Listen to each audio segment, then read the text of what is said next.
जय हिंद दोस्तों, आप सभी का आर्मी जीडी के साइंस स्पेशल क्लास में बहुत बहुत स्वागत है।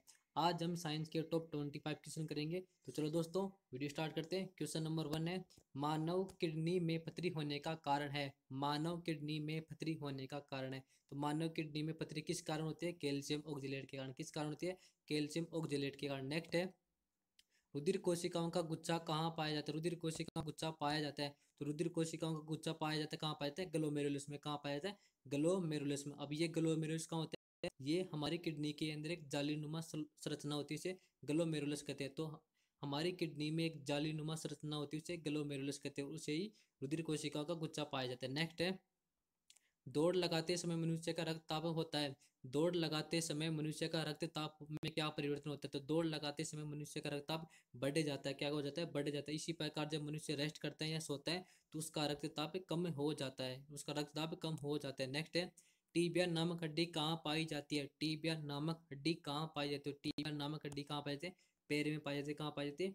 पैर में पाई जाती है। नेक्स्ट है, फलों का अध्ययन कहलाता है। फलों का अध्ययन कहलाता है। तो फलों का अध्ययन क्या कहलाता है? पोमोलॉजी। क्या कहलाता है? पोमोलॉजी। नेक्स्ट है, प्रोटॉन की खोज किसने की? प्रोटॉन की खोज किसने की? तो प्रोटॉन की खोज किसने की? प्रोटॉन की खोज की गोल्डस्टीन ने। प्रोटॉन की खोज किसने की? गोल्डस्टीन ने। नेक्स्ट है, मेंडलीव की आवर्त सारणी का वर्गीकरण किस आधार पर किया गया? मेंडलीव की आवर्त सारणी का वर्गीकरण किस आधार पर किया गया? तो किस आधार पर किया गया? परमाणु द्रव्यमान। किस आधार पर किया गया? परमाणु द्रव्यमान। और इसी प्रकार आधुनिक आवर्त सारणी का वर्गीकरण किस आधार पर किया गया? आधुनिक आवर्त सारणी का वर्गीकरण परमाणु क्रमांक के आधार पर किया गया। नेक्स्ट है, लोहे पर जंग लगने से होता है। लोहे पे जंग लगने से क्या होता है? तो लोहे पे जब भी जंग लगती है तो उसका लोहे के बार में वृद्धि हो जाती है। तो लोहे के बार में क्या होती है? वृद्धि हो जाती है और लोहे की शुद्धता में कमी आ जाती है। और लोहे पे जंग लगना एक कौन सी विक्रिया? एक रासायनिक विक्रिया। कैसे विक्रिया? लोहे पे जंग लगना एक कैसे विक्रिया? एक रासायनिक विक्रिया। कैसे विक्रिया? नेक्स्ट है, आधुनिक आवर्त सारणी में धातु तत्वों की संख्या कितनी है? आधुनिक आवर्त सारणी में धातु तत्वों की संख्या कितनी है? तो आधुनिक आवर्त सारणी में धातु तत्वों की संख्या 90। कितनी है? 90। और आधुनिक आवर्त सारणी में कुल तत्वों की संख्या कितनी? 118। तो आधुनिक आवर्त सारणी में कुल तत्वों की संख्या 118, उनमें से 90 धातु है। नेक्स्ट है, सोडियम क्लोराइड को कहा जाता है। सोडियम क्लोराइड को कहा जाता है। तो सोडियम क्लोराइड को टेबल सोल्ट या साधारण नमक कहा जाता है। तो सोडियम क्लोराइड को टेबल सोल्ट या साधारण नमक कहा जाता है। नेक्स्ट क्वेश्चन है, कच्चे फलों को कच्चे फलों को प्राकृतिक रूप से पकाने में किसका प्रयोग करते हैं? कच्चे फलों को प्राकृतिक रूप से पकाने में किसका प्रयोग करते हैं? तो कच्चे फलों को हम प्राकृतिक रूप से पकाने में एथिलीन का प्रयोग करते हैं। किसका प्रयोग करते हैं? एथिलीन का। इसी प्रकार से पूछे कि कृत्रिम रूप से पकाने में किसका प्रयोग करते हैं? तो कृत्रिम रूप से पकाने के लिए हम एसिटिलीन का प्रयोग करते हैं। किसका प्रयोग करते हैं? एसिटिलीन का प्रयोग हम कृत्रिम रूप से पकाने में करते हैं। नेक्स्ट की बात करें, काला शीशा किसे कहा जाता है? काला शीशा किसे कहा जाता है? ग्रेफाइट को। तो ग्रेफाइट को हम काला शीशा कहा जाता है, याद रखना। नेक्स्ट है, आतिशबाजी के दौरान हरा रंग किसके कारण होता है?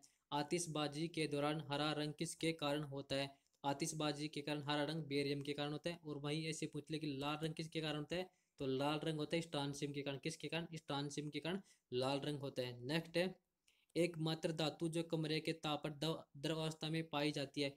एकमात्र धातु जो कमरे के ताप पर द्रव अवस्था में पाई जाती है कौन सी है? पारा। कौन सी है? पारा। तो द्रव धातु कौन सी है? पारा, है ना। ये अपवाद है। इसी प्रकार से पूछे कि एकमात्र धातु बताओ जो कमरे के ताप पर द्रव अवस्था में पाई जाती है। उसका आंसर होगा ब्रोमीन। उसका आंसर क्या होगा? ब्रोमीन। तो दोनों याद रखना, एकमात्र द्रव धातु पारा और एकमात्र धातु द्रव अवस्था में पाई जाती है, उसका नाम है ब्रोमीन। नेक्स्ट है, विटामिन डी का रासायनिक नाम क्या है? विटामिन डी का रासायनिक नाम क्या है? तो विटामिन डी का रासायनिक नाम कैल्सिफेरोल। क्या है? कैल्सिफेरोल है। विटामिन डी की कमी से रिकेट्स या सूखा रोग हो जाता है। विटामिन डी की कमी से हड्डियों में रिकेट्स या सूखा रोग हो जाता है। नेक्स्ट क्वेश्चन की बात करें, शरीर में खून की कमी से कौन सा रोग हो जाता है?